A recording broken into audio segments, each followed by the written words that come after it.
And we're live. Cool beans. Yeah, we live here. It's your host, Tyler Burns, host of the Antidote Television Show. You can follow me on Twitter at Burns23. And we got special guests here for Kairos Week. In the right corner, we have producer extraordinaire, hailing from the Northeast, Yukon, Doc Beats. You can follow him on Twitter, Doc_Beats, S not a Z. Did I get that right, Doc? That's about right. What's going on? Cool. It's a pleasure to have you. And on the left side, we have the man of the hour, Mr. Kairos himself, Armond. You can follow him at Armond. Wake Up, ARMOND. Wake Up, all one word, correct? Yes, sir. What's going down? Thank you, guys. So, Armond, you want to fill people in on what's going on? Yeah. So basically, to celebrate Kairos Week, this is actually a year to the day that we released the project, May 21st, 2013. So what I wanted to do is I wanted to just kind of give back to everybody who supported and just kind of take some time out to, give some insight, as far as the putting the project together, what was going on with some of the songs, what's happened since then, some mistakes and successes and lessons that I've learned, all that stuff. I want to get real deep down into the core of, the stuff besides the music, because I know Doc's gonna laugh when I say this, but the music is easy. The music's the easy part. It's all the other stuff that's difficult. Right. You know what I'm saying? So let's talk about the other stuff. Okay, if you say the music is easy, that's interesting. We're gonna have to get into that, but let's hop right in. Let's dive in. Y'all good? Yeah, let's do it. Okay, yeah, so first of all, both of you guys, I really want to get your feedback on this question. Did Kairos do what you thought it would do? And also, did it accomplish everything that you thought it would accomplish? Did the people receive it the way that you felt like they should have received it? Just expectations and the realization of those. Doc, do you want to answer that first? Or that's your question, man. Yes and no. Did it do everything I thought it was going to do? To keep it real, I thought the Kairos was going go. I thought I was out of here. I thought I was going to get features on people's, I had a lot of heavyweights on that album. So, they released projects that year. I thought I was going to get some looks. I thought I was going to go on tour. I thought, I was going to get all this, this coverage and support, and I got it, but I didn't get it. And I think what it did was it really just kind of showed, it kind of revealed my motives to myself, because those motives were deep buried down in the depths of Kairos. On the surface, it was let's just link up with these people that I have respect for, that I like, and I think they'll fit, and yada yada. But then under that, it was yo, you want to get put on. You want to get on. And when I didn't get put on, I was upset. And when other people got put on, I was even more upset.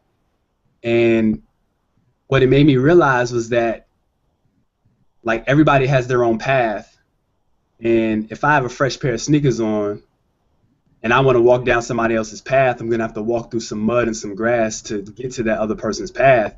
And I'm going to mess my sneakers up, if that makes sense. As opposed to if I stay on my own path, I'll be able to, keep creases from coming and stuff like that. So I'm exactly where I'm supposed to be, and if I sit there and I focus on what I didn't get without appreciating what I got, I would be doing myself and the people around me and the people who got it, I'd be doing them a disservice. So I didn't get what I wanted, but what I got was way better than what I wanted. Doc, piggybacking off of that? I don't know if I have anything. I'm trying to think how I want to add that, because I mean, Armand's expectations for the project, him and I, we have very different. I don't want to say objectives, because we're working together on this. I mean, this is his baby, right? I mean, I'm not trying to say it was my project or anything like that.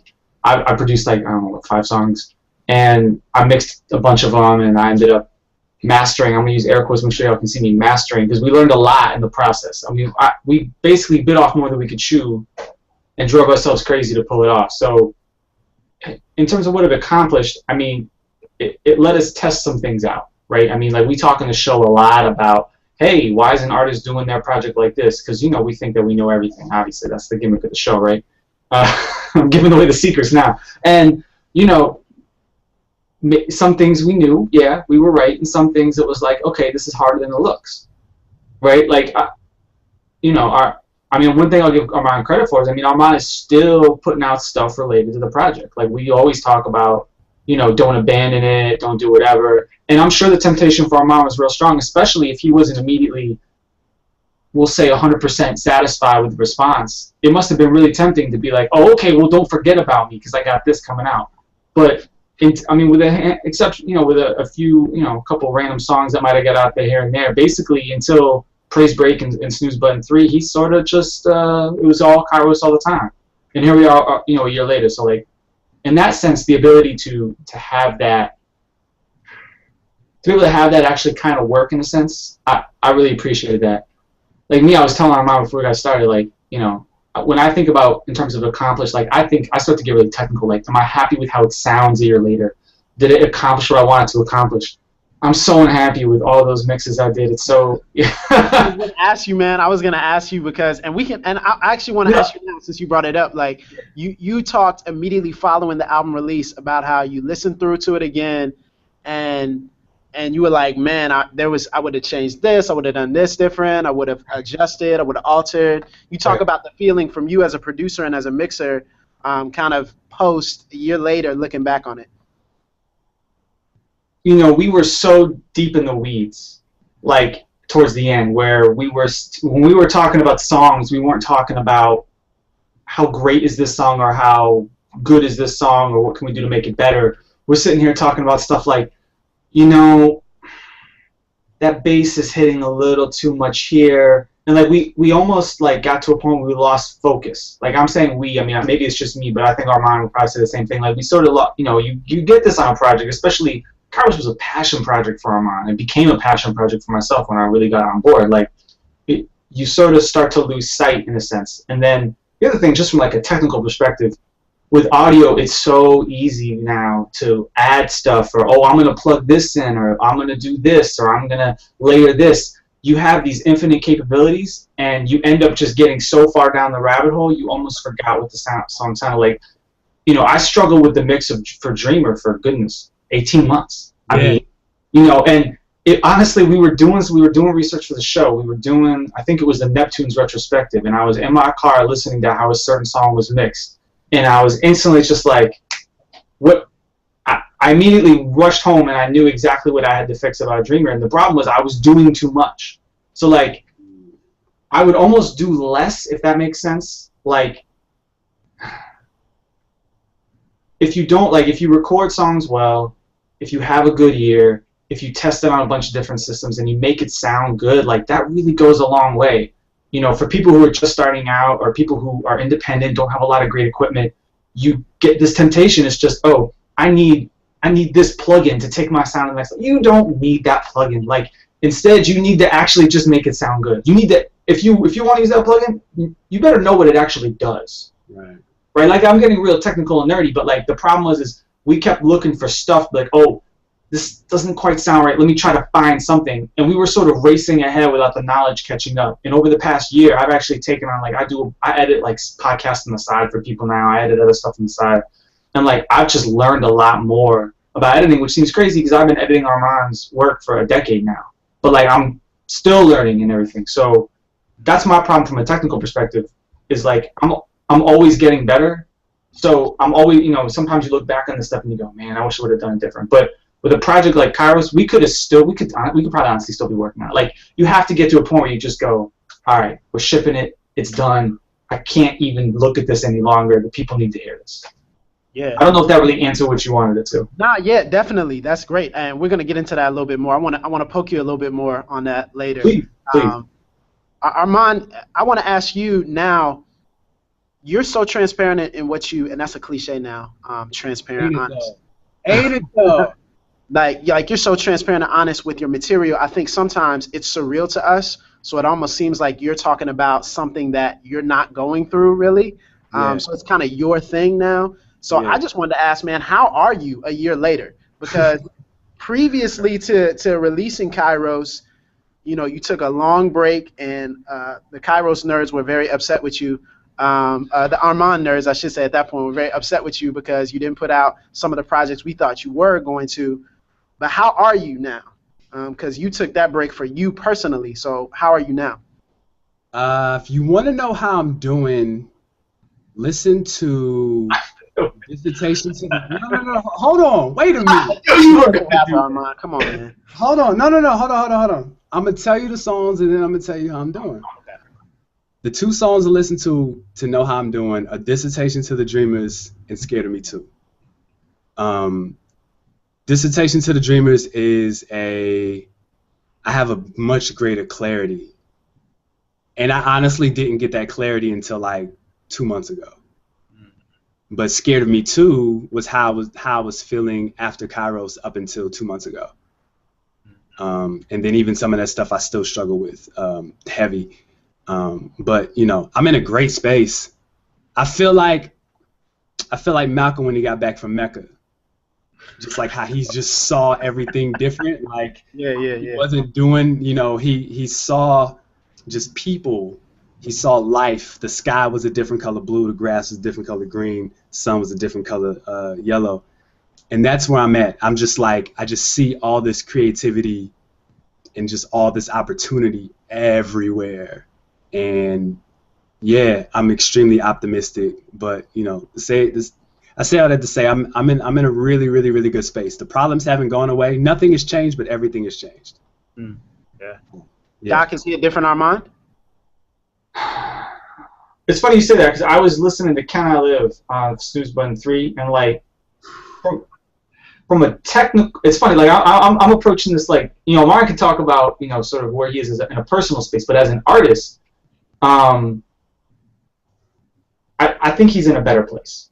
You know, Kairos was, I don't want to call it a debut album because it's not a debut album, but you know, I don't want to plug our show too much, but on the show we talk a lot about this whole idea of, and people know this, like just in general hip hop, like a debut album from like artists often captures this huge period of time in their life, and they build up to it and build up to it and build up to it, and then the inevitable follow up is always like, oh, it's never the same because it's not, you know, like a good example, Nas and Illmatic, right? That was 18 years, 20 years of his life, right? And for Armand, on a smaller scale, Kairos was such a period of time of his life, right? That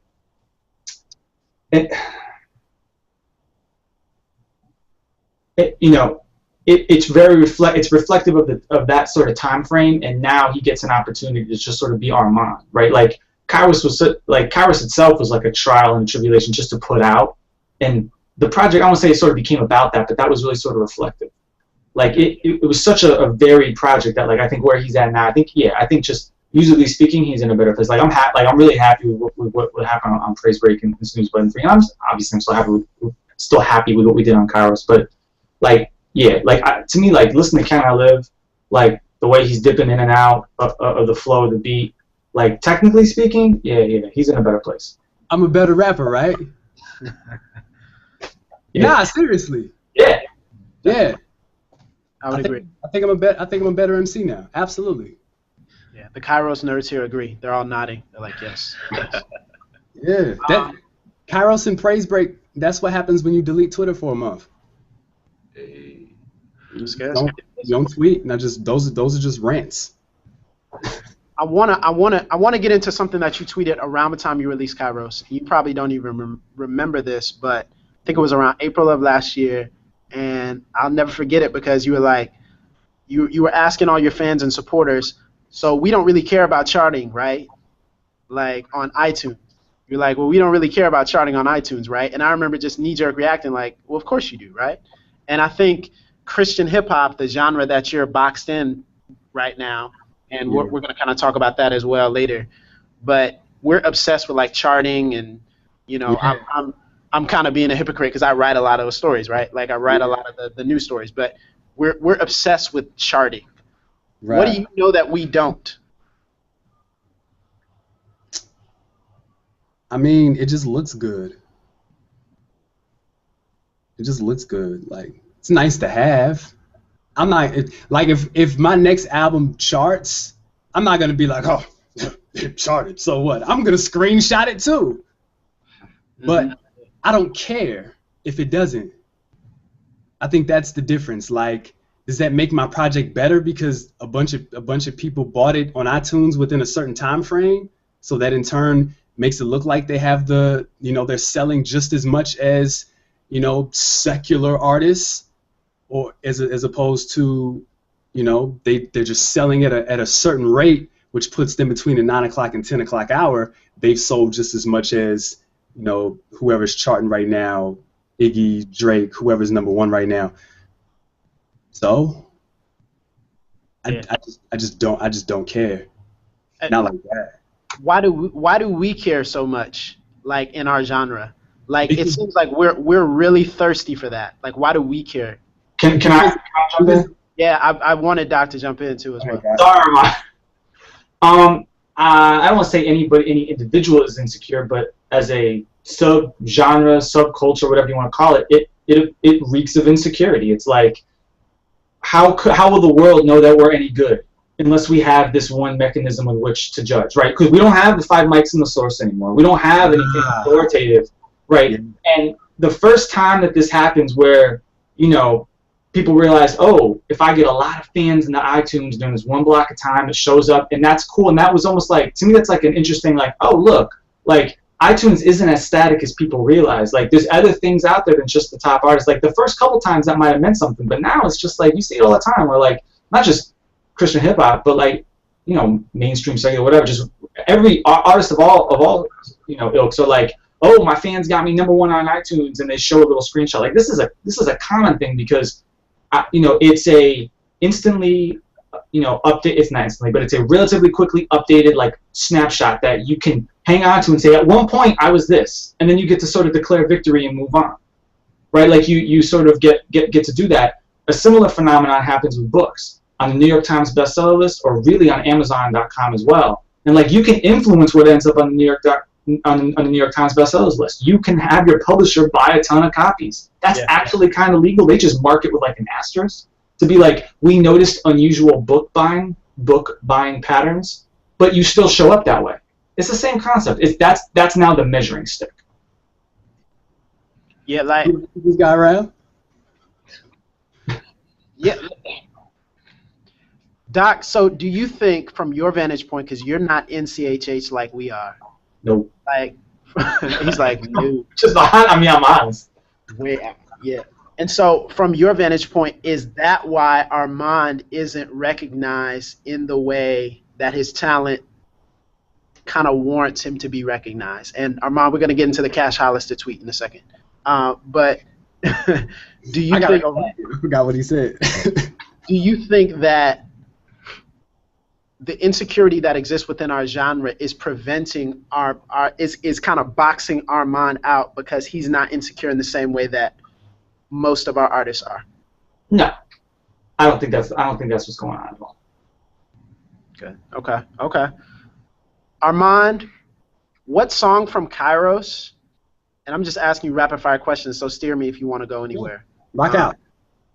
What song from Kairos is more relevant to you now than it was when you made it? Do we lose Armand real quick? Yeah. Yeah, he might have froze up. He'll come back. Doc, you want to take that? Yeah. What song means more to me now? I mean, I'm biased. Like, unfortunately for Armand, I'm biased towards, like, the songs that I produced. So, but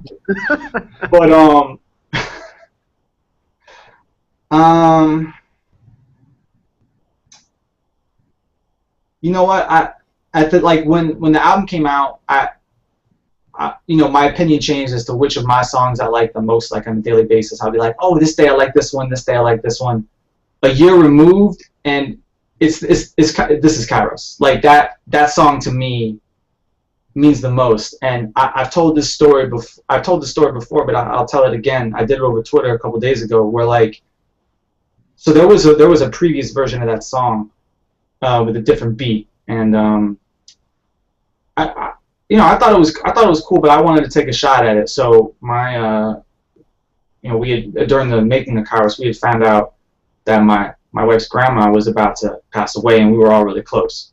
And she hadn't passed away yet, but it was she was in her 90s. It was at the point where they were like, okay, we know it's not a matter of if, just when, right? And it was a really emotional night, and want to give her some space. And typically when, like, that's how I respond to emotional things, is music, right? So I was upstairs, up in my office upstairs, and going through samples, and I went back to that sample, and I started chopping it in a way that just like spoke to me. And now, like, when I hear that instrumental or when I hear the song, like, no joke, I start, like, I get a little teary. Like, I'm just immediately brought back to that moment. Like, and at the end where it's like I bring the main sample back in, and then all of a sudden, like, it's just the beat that, like, then plays out in my mind. I'm like Puff Daddy from the I've Been Missing You video, like, dancing my sadness with. Like, seriously, like, that's how I feel. I'm gonna start doing that dance. Like, that's what that record means to me. So like that's a record that means more to me now, because it's like immediate. Like, I just remember immediately when I made that. Yeah. Armond, you back with us? Yeah, I'm good, man. Man, Doc, that's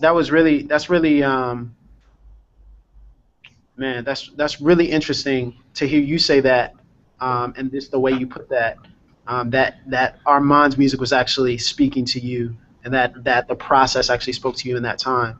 Armand, what song is more relevant to you now than when you made it?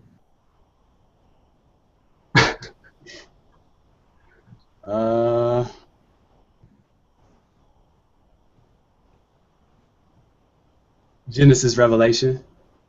Can you expand? Because when I got Kairos, one of the many reasons why Kairos took so long to come out was because I thought I had to understand Kairos before I could, like, put it out there, and I thought I had to master it. And you even told me that, like about 2 months ago, you said, I don't understand Kairos. You said, I realize I don't understand Kairos. I thought I did, but I really don't.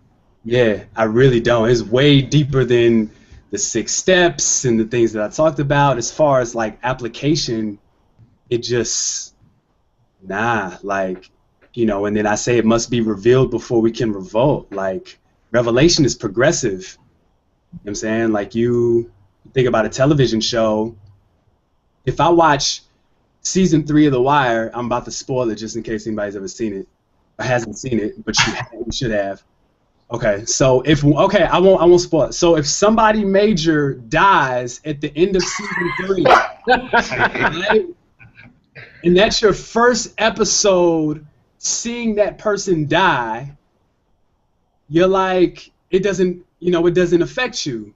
But if you go back to season 1, episode 1, and you see everything that led up to this person's death, it's like, oh, that's what it is. So, for Kairos, like, when I said it must be revealed before we can revolt, it's still being revealed. Therefore, on the flip side, the revolting isn't quite at 100% just yet, because I'm still seeing and trying to figure it out. I'm trying to get past myself right now. You know what I'm saying? Like, all my expectations that I talked about earlier, now that those are on the ground, it's like, all right, now what? Where do we go from here? So definitely Genesis Revelation. Just, it was the first song. It set it off, and it's still setting things off every time I hear it. Absolutely. And we talked in that conversation about how Kairos is kind of now like the framework.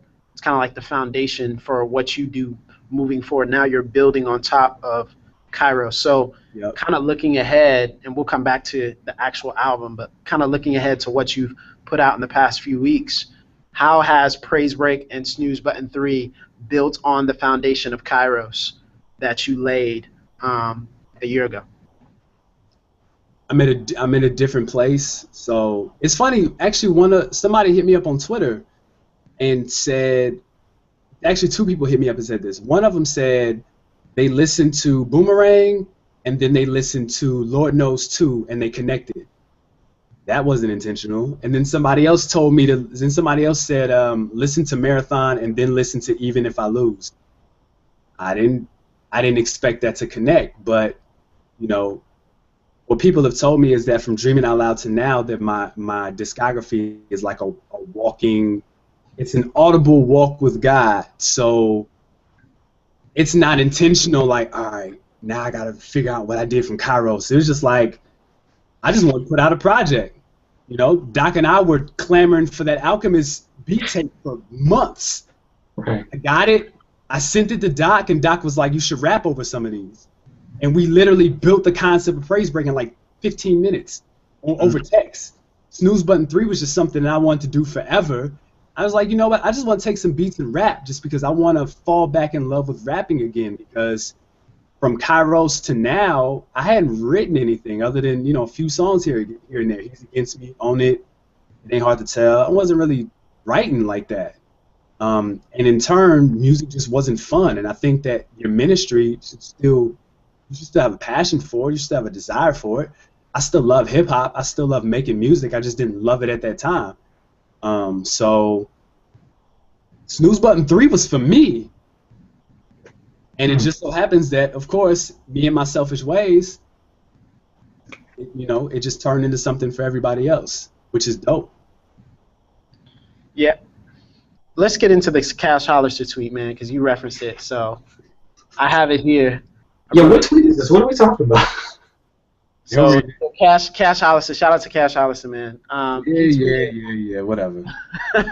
he's like, yeah. He said, Monday morning tweet, Armond Wake Up is putting together an audio winning streak, and the fact most people aren't paying attention is hilarious, in all caps. Oh, I saw that, yeah. And you said you were going to address that tonight, Armond, and I know you hate being called underrated. Like, you really dislike that.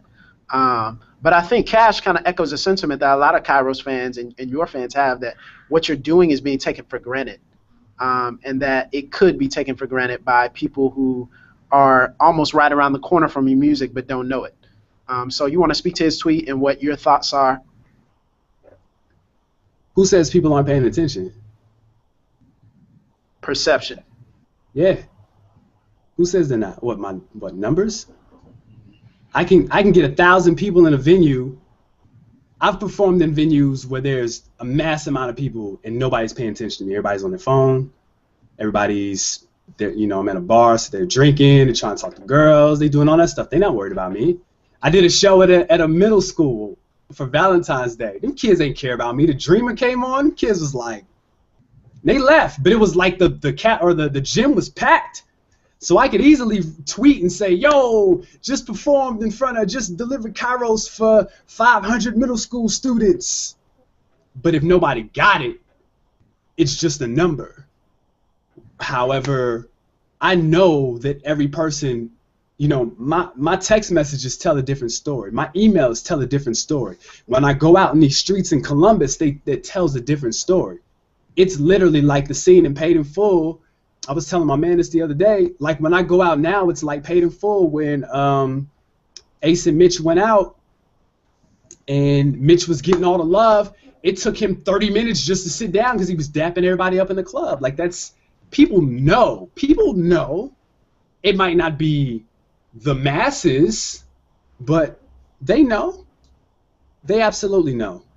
And why the voices aren't louder, why the text messages and DMs and emails saying that I'm this, I'm that, your music is this, your music is that, why doesn't that echo in the public square? You're asking the wrong person. I have no idea. You know. I think these two most recent projects help you, though, Armond. Like, we haven't even talked about this, so. No, we haven't. I think that Praise Break and really Snooze Button 3, they come across more as you are more effortless, and it is a good alternative. I don't say alternative. It is a good change of pace from somebody who, if they're introduced to you, they're hearing Kairos. Because Kairos, we talked about, it's long. Which we talked about. It's heavy. And you want someone to walk away getting the message. But someone can also listen to Snooze Button 3 and just be like, oh, that dude can rap. That's important. You need both. Right? Yeah. So having that in like where you're at now musically, having up-to-date examples of like the different sides helps you out. Yeah. Yeah. And I would agree. Like listening to, in particular, Snooze Button 3. It's almost like, and I've been listening a ton to Kairos, obviously, to prepare for this, but listening to Snooze Button 3 is such a change of pace, like Doc was saying, that it's refreshing for someone who's heard you for a while. You know, since my first project from you was Dreaming Out Loud, so it's refreshing to hear that change of pace and that difference, also the growth as well. Now in Snooze Button 3, you're very forward, like you're very direct. One of the lines that I wanted to talk about was, "Oh, you got paper, son? You got paper." I heard that ruffle. Like, yo, that's why you my man. You come prepared, son. Oh no, I wanted to ask you about this line, man. It says, "That's when God slapped me and said what's gotten into you, trying to fit in a genre of music that you don't listen to." And I'm just gonna let you talk. I don't listen to Christian hip hop. I don't. I listen to my friends who do Christian hip hop. So I listen to Yavis, I listen to Cam, I listen to Taylor Gray, I listen to Dre Murray, I listen to Jonathan Baker, because those are my friends. I listen to Priest, because those are my friends. So more important than Priest putting out a new album is that he came over my house and we sat on the couch and we chopped it up for 2 hours before he did his verse on 72 and 10. We just talked about life and, you know, how his wife and his kids are doing, and we talked about wrestling, and, you know, I can talk to Jonathan for like 2 hours. You know, I said it early on Twitter, Jonathan Baker and Taylor Gray are going to have 2 of the best projects of the year. And I don't say that just because I'm their friend, but it helps, but they're both incredibly talented. But I'm not clamoring on Rapzilla like, yo, I need to listen to the new blah, blah, blah. You know what I'm listening to right now? Tears for Fears, Wham.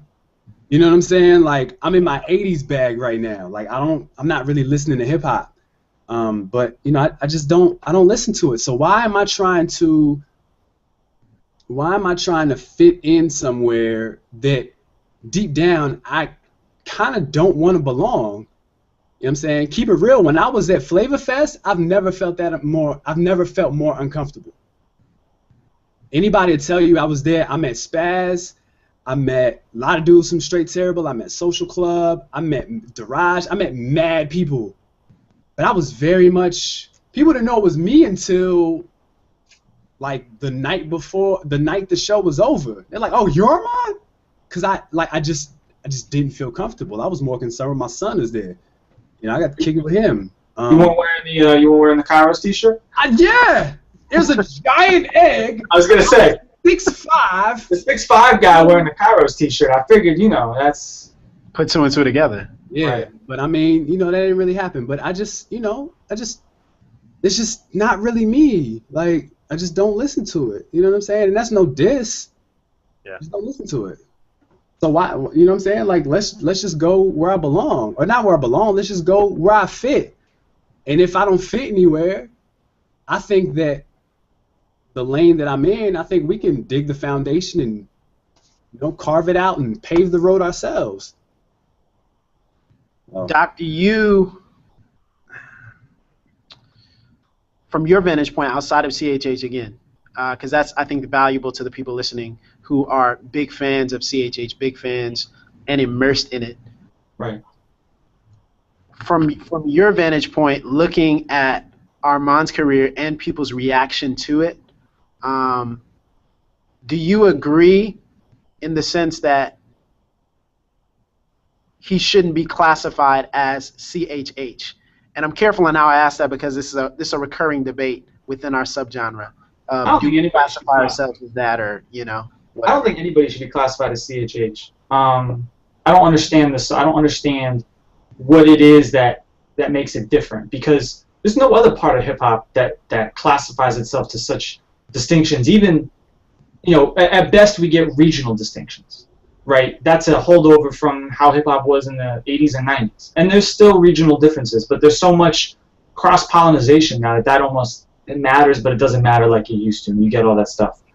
I don't understand why CHH is a subgenre in and of itself. I mean, it might, and sure, again, I'm probably ignorant of the history, and it might be at one point that was it was just called, like, CHH artists might have just been shoved into that box. But as it stands in 2014, I don't know if it's helping anybody.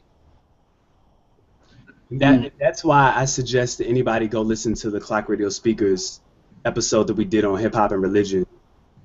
I think crazy about it. That episode was crazy. Yeah, that was an amazing episode. I think we really got to, and I want to do another one because I want to get opinions from some guys who like really know the history of Christian hip hop, because I don't.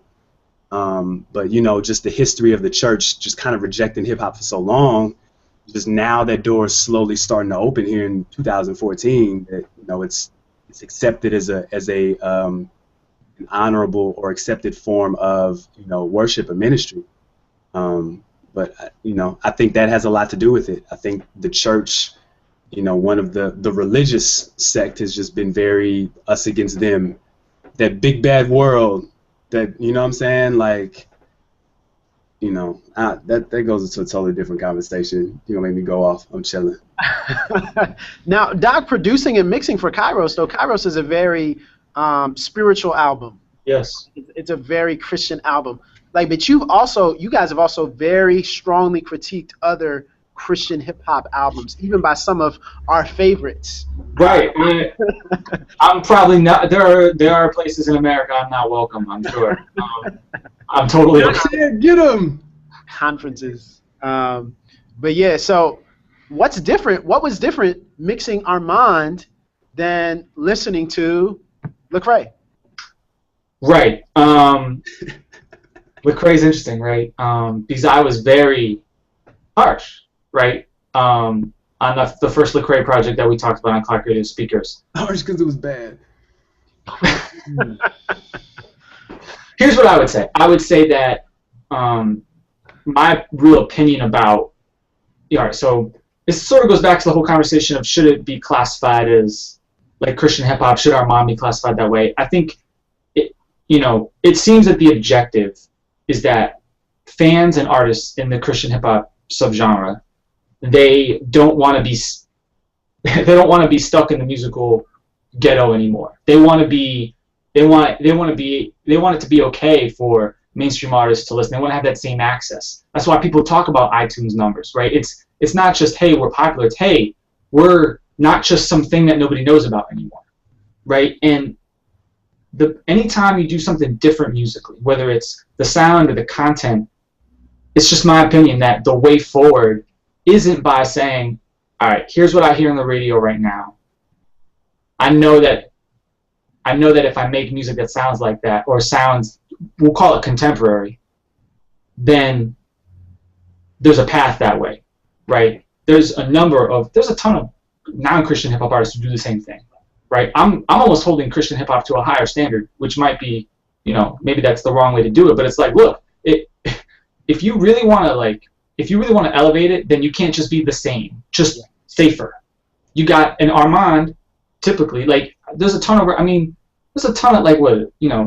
even just the records I produce, like, two of them kind of sound a little, but they don't really sound that, they don't even sound the same. And Armond is his own artist. He is not necessarily chasing what's popular. He's just trying to do stuff that he likes, and he's putting music out. And I respect that. And and I'm part of his sound. Like, it's not like he comes to me and he says, Doc, listen, I'm hearing a lot of, Mustard on the Beat drops, and, I really need to get turned, and I really need some Doc drums with that. Like, that's not how this works. Like, we do us. Yeah.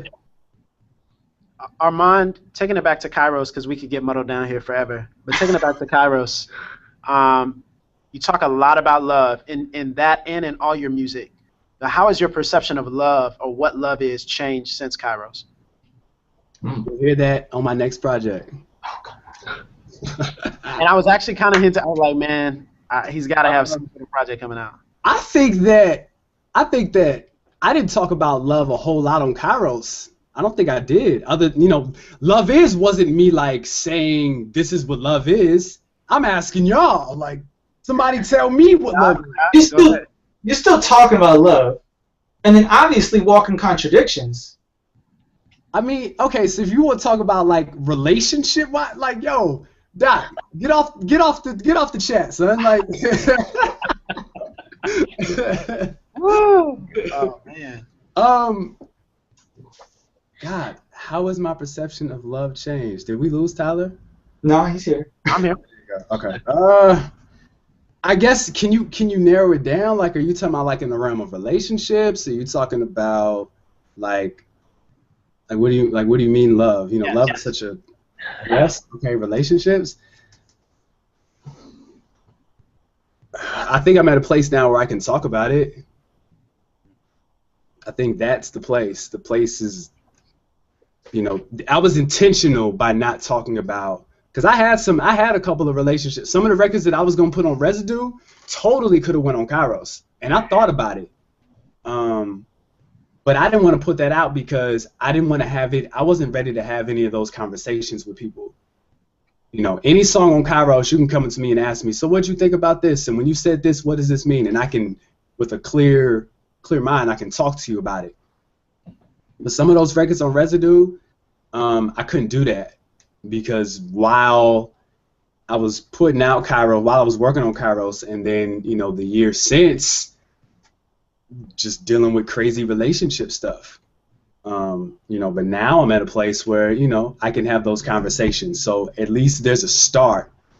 And it kind of, to be honest with you, the project I'm working on now is like, that's where a lot of those questions, or that's what a lot of those tracks sound like right now. I'm glad I'm not doing records in 24 hours. And I'm, you know, taking 6 months to work on one project because, you know, this one's a little more tricky. Okay. I was gonna probe a little bit more, but I'll let that lie for a second. I'll let that lie. See, I thought I was gonna be ready for some of these questions, yo. You killing me. If you had to describe Praise Break in one sentence, how would you describe it? Somebody say very good. Is that what somebody said? It's like a paragraph. Somebody over here is like, man, give him a paragraph. I would describe it with a question. Is the church ready to hear it? Pose a lot of questions to the church. I call myself Aleister Crowley. Mm-hmm. I call us the devil. What if I told you the devil they refer to in the scripture sits in the mirror? Mm-hmm. What if I walked into church right now and been like, yo, I am John the Baptist and Aleister Crowley. I am a great man of faith, and I am what a lot of Christians call one of the most evilest men of our day. But it's true. It's who we are. Walking contradiction. That's all it is. It's just an uglier way of saying it. Are we ready to face those ugly questions? You know? I think it was a heavy and direct project. Doc, would you agree? Yeah. I mean, the beats on that purposely slow him down. They are slower beats for Armond to rap over, and in a sense that assists and makes the project feel more thoughtful. Not that his stuff's not thoughtful, but like the tempo gives it an entirely different feel. Like if you're like something like, you know, even if I lose, like if that is 20 BPMs faster, it feels different, right? But like the slower nature of the beats, it becomes a place where you can ask questions like that, I feel. Yeah. Now, Armond, can you do the same thing for Snooze Button 3? Give us a sentence.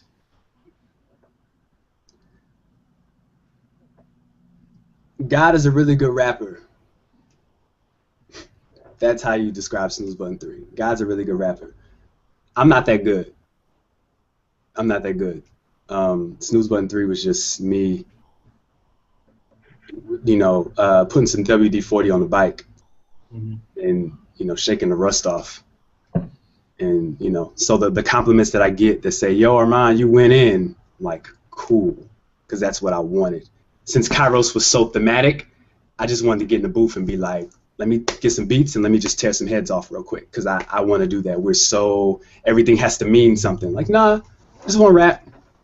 Yeah.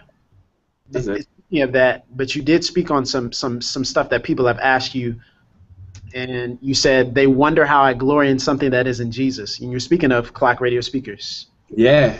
The relationship with you and Doc. Well, not even the relationship with Doc and I, just the fact that we talk about big, bad, evil, secular music every week. Was that the question that you were going towards? Because I cut you off. Absolutely. No, that's it. How can we affect something that we refuse to engage? How can I say that I want to reach the kids, but I won't walk into a school? How can I say, no, I want to eat something and don't go into a restaurant? I got to be there, you know? And I like hip-hop. I love it. A lot of this, and I'll talk about on the show, I like this record, but I don't like the fact that he was talking about this. That didn't really sit well with me. Some songs I won't like because of the subject nature. I'm not a little kid. Like, there's some things that I can't listen to, but there's a lot that I understand. Like, look, that's them. I used to be that way. I still struggle with those ways. So how can I sit there and say that's evil, that's ugly, that's nasty, that's filthy when I'm in it myself? Like that, to me that's corny. So, and it's been an incredible tool for ministry, an incredible tool. How else could I talk about? How else could we have an episode about religion and hip hop with, you know, an ex-5%er who's my DJ and then a guy who's raised Muslim and turned Christian? How are we gonna talk about religion and hip hop with a bunch of other Christians? This doesn't make sense. I heard Kendrick say once, a few years back, that he was just trying to make human music, just human music. Why don't more rappers, on either side, whether it's Christian or mainstream, make more human music? And Doc, you can hop in on this one as well.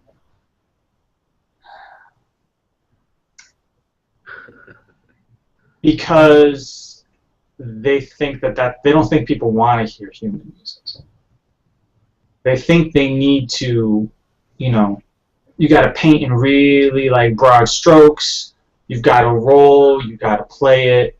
This worked 5 years ago. This is what I'm going to do now. I saw this guy wearing this. I got to wear like it.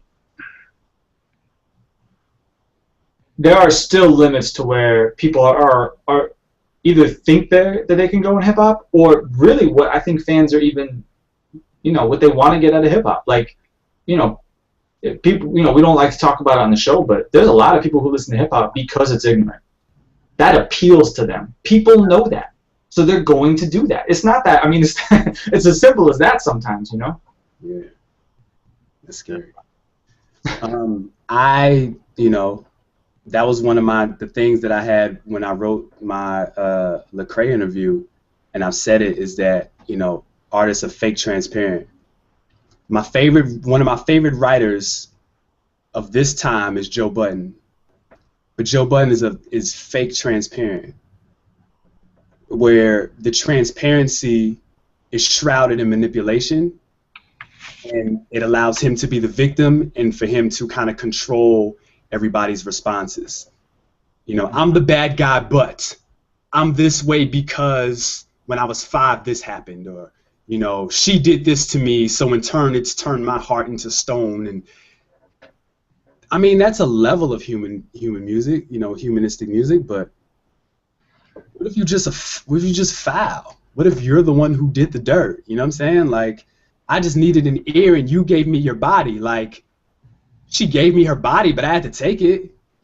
I could have said no. You know what I'm saying? So nobody's willing to paint themselves. I don't say nobody, but it's very difficult to paint yourself as the bad guy, the perpetrator. That's difficult to do, to put yourself out there on Front Street. That's about the 5th time you guys have mentioned Walking Contradiction. So is that like the signature song from Kairos?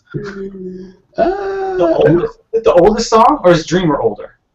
That's the oldest song. Because when we did that, we were working on our project. We did that. I remember we did that on a Saturday. We did that around 3-day weekend. Right, because that was done right around the same time as Q&A. Yep. Because Walking Contradiction was gonna be on Condiments because Right. Q&A was the first single from our project. Right. I was like, let's hold it. And then when we decided that we were gonna work on Kairos and not our project, I was like, I'm gonna put this on the album. Yeah, Right. Walking Contradiction's dumb old. I wrote that in the summer of 2011, I think. 12? 11 or 12? Yeah. No, it was 11. No, it was 11 because 12 I wasn't making music. It was summer 2011 because Condiments came out in September 2011. Did it really? Yeah. I've completely lost. Wow. Yeah. That's old. That record is almost 3 years old. Yeah. Wow. Yeah. That's crazy. Armand, I did want to ask you a question about Makes No Sense. And you talk a lot about grace. I remember around the time that you released Kairos, or a little bit after, you were reading a book called One Way Love, I believe it was. And, yes, Television Vision. Love that guy. Need to meet him. He's amazing. Yes. And the book subtitle is Inexhaustible Grace for an Exhausted World. Yeah. And can you talk a little bit about grace? I know when we had you on the show previously, you really went in on grace. And I just want to hear you talk about just what you've learned in that, even the contours of that from now, a year later, from Kairos. Yeah, you just can't exhaust grace. Grace is empowering. Grace doesn't just cover your mistakes. It allows you to do anything. The Bible says, apart from me, you can't do anything. And you need God's grace to do everything. God's grace is the reason why you breathe. God's grace is the reason why before I even knew who Jesus was, when I got shot at, no bullet hit me and somebody next to me got hit and I didn't. Grace is, God, I could talk about it forever. It's like grace is downhill. That's something I heard the other day. Tullian talked about, we try to achieve stuff. So we try to feel good about ourselves. So we're like, all right, if I feel good, I'm going to reach this mountain. You climb up to that mountain, you get up there, you're like, oh, this is cool. And then immediately, after a while it goes away. Like, all right, now what can I do? Let me climb the next mountain. And you tire yourself out just trying to hit all these plateaus, when if God has called you to do something, it gives you the grace to do it, which means, you're not going to be exhausted. You're going to have the resources. You're going to, everything's going to come in His time. So grace is the cornerstone of everything that we do in life, not just in ministry, but just in life. Grace is just, that's it. We have the cheat code. Grace is the game genie. You know what I'm saying? That grace gives us the infinite lives and the unlimited bullets. You know what I'm saying? And it's dope and it's amazing and it renews every morning, and there's nothing that we can do to exhaust it. We can't outrun it. That's another thing that I realized this year, is that I can't outrun God. I disqualify myself, hop in the ring and hit Jesus with a chair and run because I was scared. Every time He would turn around, tell the ref to ring the bell and whisper that He's prepared me and not to leave until my opponent is pinned. So I'm going to hold to this pin. It gives me hope that I win. Really, that's all I need, because the resolve to believe is the greatest thing to achieve. Just the fact that I want to believe in grace, that's all God needs. You want to do it, I'll help you do the rest. And even in the want, I'll help you want it. Yeah, it is no surprise to me that the thing that scares the church the most, grace, is something that you talk about the most. Mm-hmm.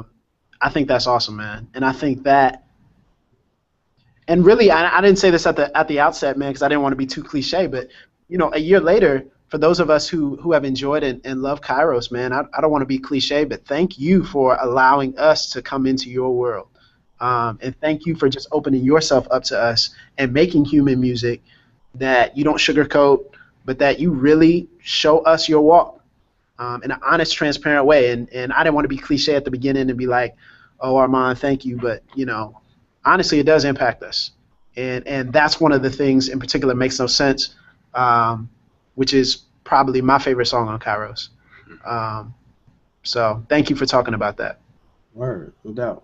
And we're about to actually transition out on our end, let you guys take some other questions. But I did want to ask about the concert that's coming up, just the things that you've announced so far in Kairos Week and what's coming up as well.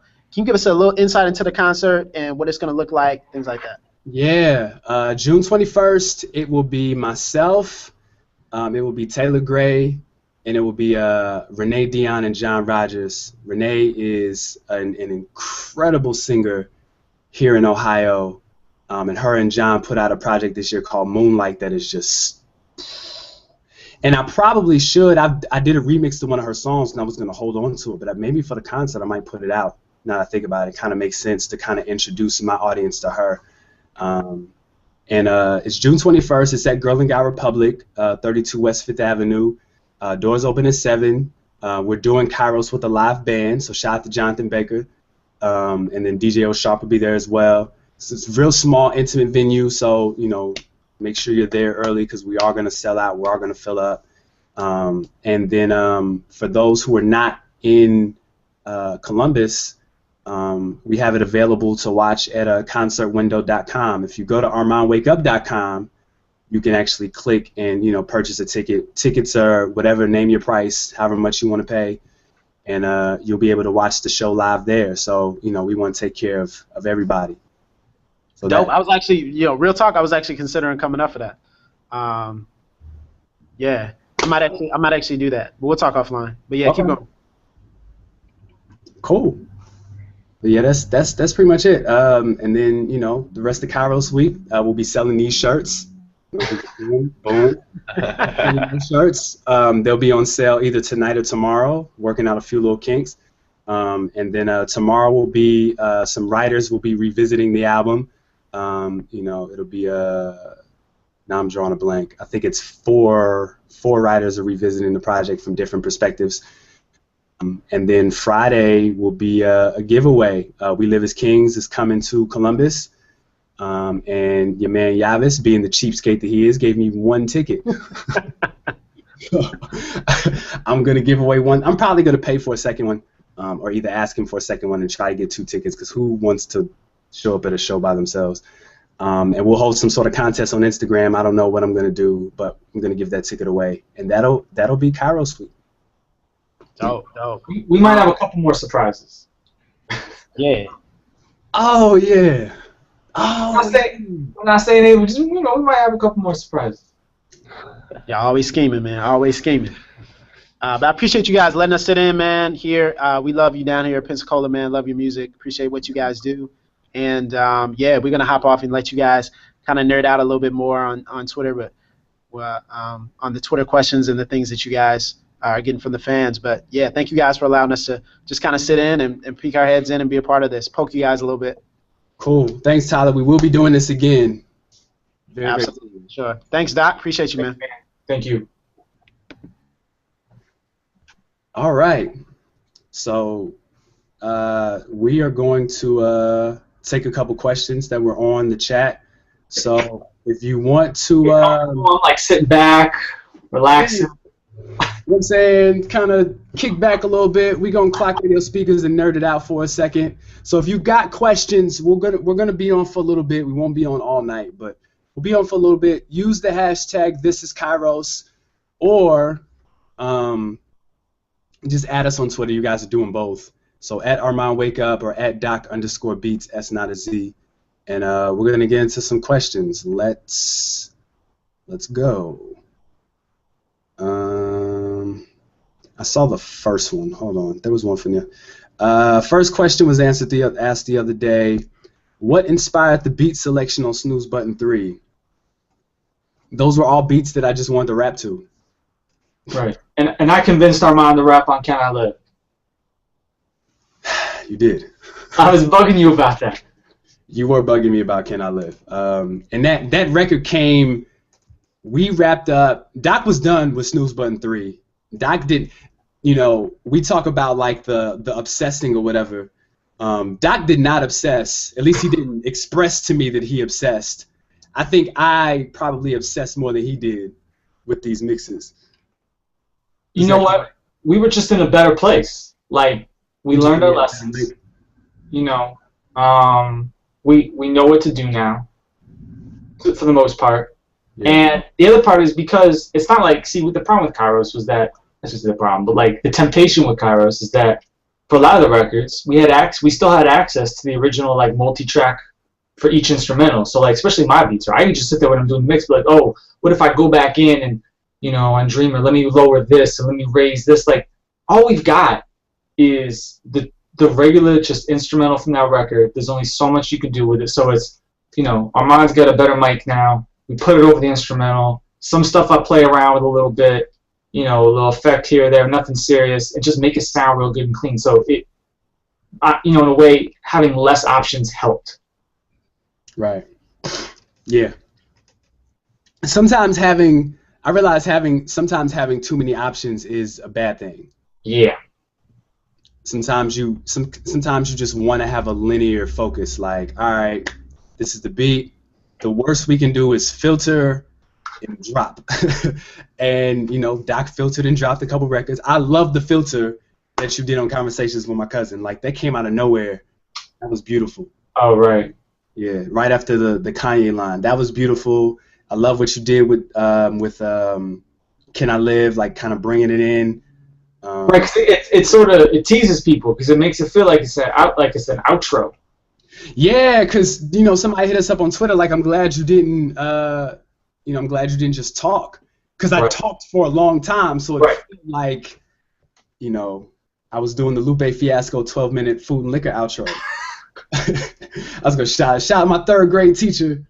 It was there, but yeah, it definitely worked. Next question. The one from Kellis about an hour ago, or you got another one? Yeah, I got the one from Kellis. I'm gonna go from oldest to newest. All right. How much did the content affect each of you as the album grew into an egg? Oh, that's a good question.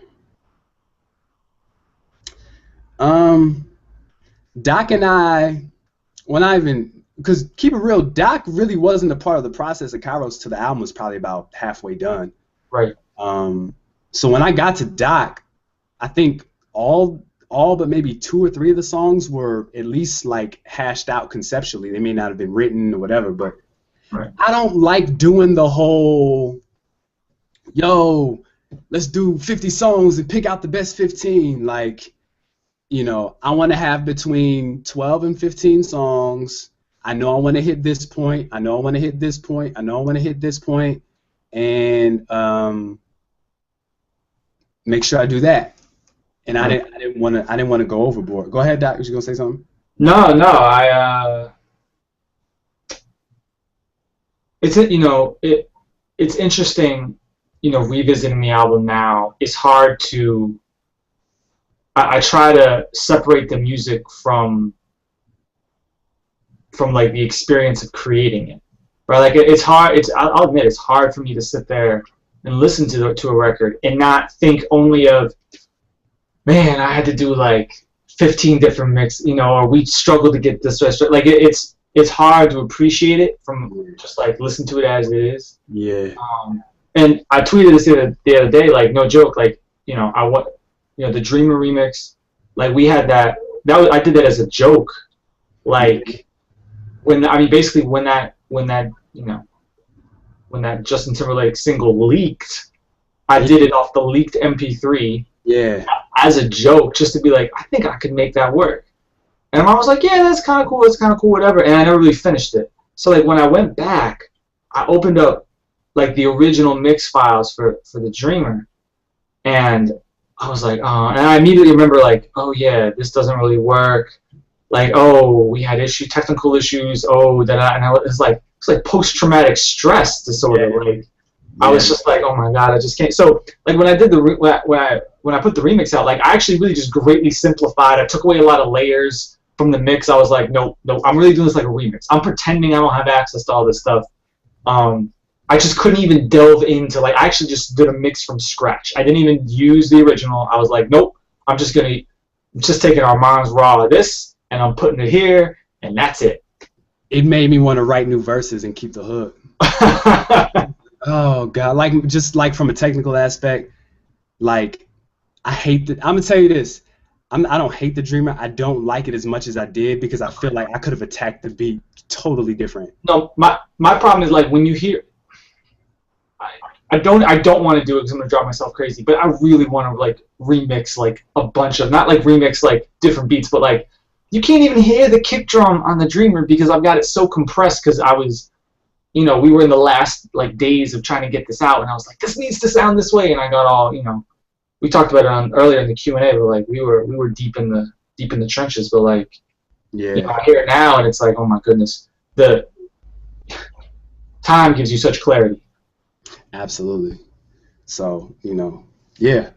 But the content definitely, we had it from jump. There's a few records. There's one record I did called Trying to Get that never got finished that I really wish I could put out because that's still one of my favorite verses ever. Anyway, where are we at? This is the No Limit conversation I was having earlier. Okay, my man Justin said, I agree that you're a better MC. What factors do you think have contributed to that? Getting older. It's getting older. Performing, spoken word. I go to events. I go to open mics and do spoken word a lot. And when you don't have a beat and it's just you have to turn your voice into an instrument. Like you have to do vocal inflections and emphasis and body language and all that stuff. So that's an amazing teacher. I always tell anybody who asks me for advice, I just like, yo, go to an open mic, but don't go to a hip hop open mic. Go to like one of those neo soul cafe open mics, or go to a slam where like the poets there are just like phenomenal. Like they'll make you feel this big because they're so incredible. But just life, just life and time. And I heard Fonte say it a few months ago, and I think it's totally true. It's like the older you get, you hit this pocket once you reach your late 20s and early 30s. As an artist, I'll keep it to artistry because in terms of life, I'm still trying to figure that out. But you hit your pocket as an artist, and then by that time you're just kind of disenfranchised with the idea of being a rapper. Like I don't really want to. Like, yeah, we're going on a 50-city, state, national tour. That'd be great. I'm not gonna turn that down, but like that's not a goal. Right. So yeah, just time and last thing, not caring about what other people have to say, or not caring about people's responses, and not caring about if people are going to be offended or if people are gonna like it, if they're gonna get it. I'm just gonna write it. Like Doc said, I make it for me. So, right. What is that? Another question. So are we getting it? Everybody wants to rule the world sample on your next project? Nope. Nas ruined that for everybody. See, it's funny because as you were talking about listening to Tears for Fears, I was making mental notes. I'm sitting there thinking to myself, No, son. Nope. Good luck with that record. Go through my Spotify. Yeah. And go through my 80s playlist. Right. If you can sample Head Over Heels, just the intro to dun dun dun dun dun. Like, yo, if you kill that, we'll do something. We do something, son. Once I teach myself how to really do chop and screw, I'm just gonna slow everything down. See, Kellis got you messed up. I don't have time for it right now, but What is it? Justin also said when we were talking about religion and hip hop, he said the church is historically slow to adopt new types of music. Raven Hill called electric guitars fallen harps. Interesting. Next question. What are your favorite songs from Snooze Button 3 and Praise Break, and why? I want to pose that question to you first. What are your favorite songs from Snooze Button 3 and Praise Break? From Praise Break, it's Even If I Lose. A sample. A single tear fell down my eye the first time I heard that. I immediately sat there and like the whole time I was mixing that record, I kept coming back and I was like, do I want to try to throw drums on this? Do I want to chase down this sample and try to recreate it? I thought about that about 20 times. Man. Like, the beat alone hooked me, but then, obviously, what you do with it is dope. But, like, I love that beat. Love it. Yeah. Should I give away the secret or nah? What's the secret? Shooting a video for that tomorrow. So, since we didn't get Pour Effort out to you guys, I have taken the rest of the week off from work, and we will begin a video for Even If I Lose. And that'll be available very, very soon. The turnaround time will be very quick. Another funny story. I watched my man Smurf sent me the footage of the Genesis Revelation video. And So glad that didn't come out. why? Oh, it's terrible. Oh, I need to see it. Oh, it's terrible. Oh, it's so bad. What's bad? Are you doing a lot of rapperisms? Like the song, the concept could have worked. Uh-huh. Like it's where like I'm in my house and like I'm Genesis and I'm Revelation and I'm like That seems complicated. I'm like crossing paths with each other, but like I don't know that the other person is there, and That sounds complicated. it was really interesting. I just got a twist out, so like my hair was like this. I'm like, yo, why did y'all let me like do that with my hair for so long? Jesus. Yeah, it's bad. It's bad. It was bad. Some stuff just stays in the vault. Yes, that will not be coming out ever in life. What about Snooze Button 3? What's your favorite record on Snooze Button 3? I really think it's kind of lit. You talked about like doing open mics, and like really the way you're like ducking and diving out of the flow of that beat. Now we're getting to a good space. Yeah. Like that.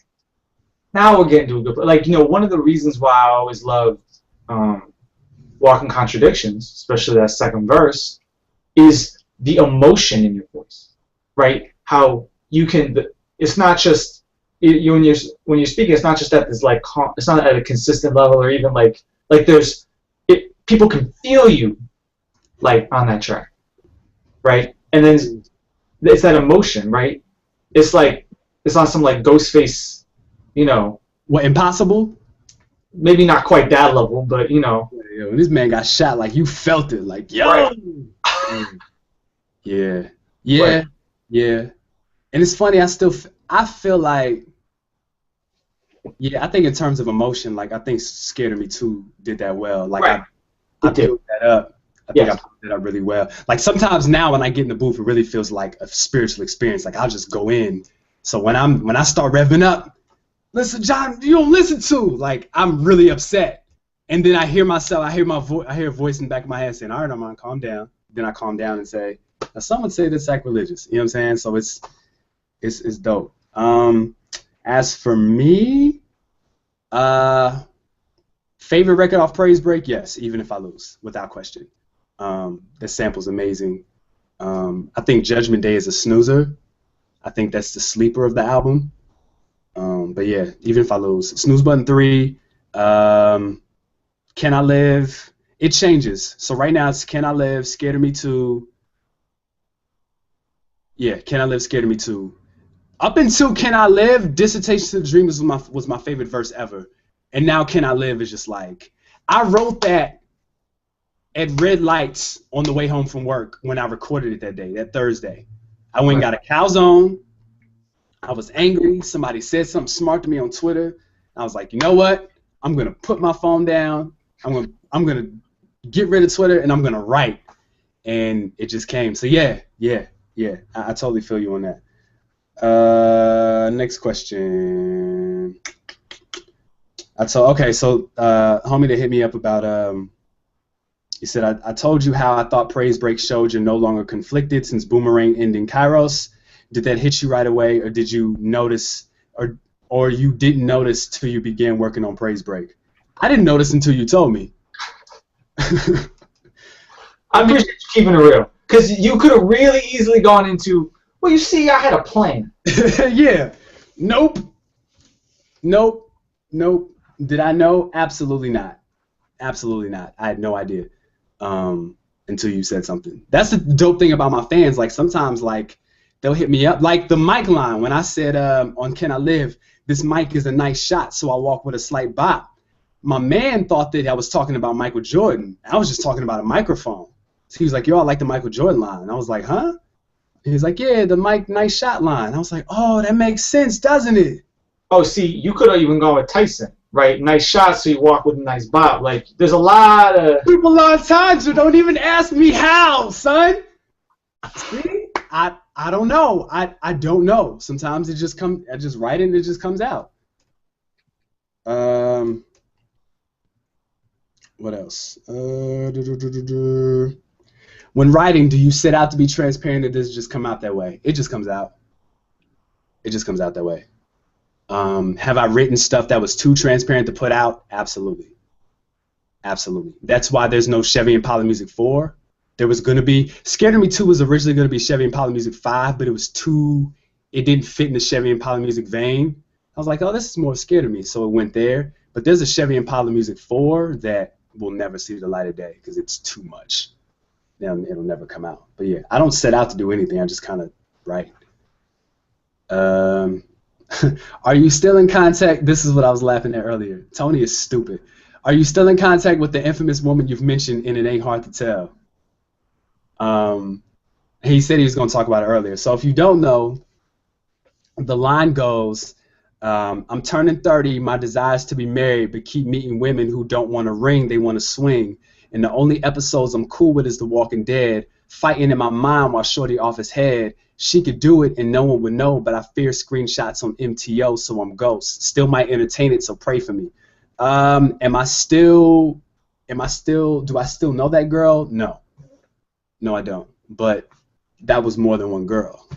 So, like, you got to realize when I'm out in these clubs doing these shows, grind. You know, like, they're not, like, I mean, even in churches, like, the venue or whatever's there, like, that doesn't change. Like, go watch, shout out my man Sean C. Johnson, shout out my man Sean. His web series, Life is Art, was like exactly what happens. They will approach you after the show. It will be totally, oh my God, you were amazing. You know, I haven't felt the spiritual connection like that before. I appreciate you talking about God, yada, yada, yada. You were dope. You were this. And it goes from there. Sometimes I reject it. Sometimes I entertain it for a little bit. Sometimes I entertain it long. Well, I think we lost our mind for a minute. Let me see if we got any other questions. Otherwise, I think we're probably going to call it a night unless someone has to be back real quick. I'm looking at This Is Kairos hashtag on Twitter. Hold on, everybody. So be transparent. Armond, you back? Yo. There you go. I was just telling people, like, we might have to give up for a minute, but yeah, we could wrap up. No, I was just trying to see. Is there any other questions? I'm getting a phone call right now that I can't answer because I'm on the spot. Shout out to Ian, who does all my design work. I can't talk to him right now. Let's use. I'm gonna go through this thing right now. No, I think that's it. Let me check the Book of Faces real quick. See if there's any. No, I think we're good. Okay. Well, let's wrap up. So, thank you guys for tuning in. Really appreciate. I think Armond froze again, so let me just say on Armand's behalf, thank everybody for watching. Thanks to Tyler Burns for having us for the first hour of the show. And as always, check ArmondWakeUp.com for more for Kairos Week. Use the hashtag This Is Kairos. Let us know what you think. I'm sure, as always, Armond and I will respond to whatever questions y'all have. And we'll catch y'all later.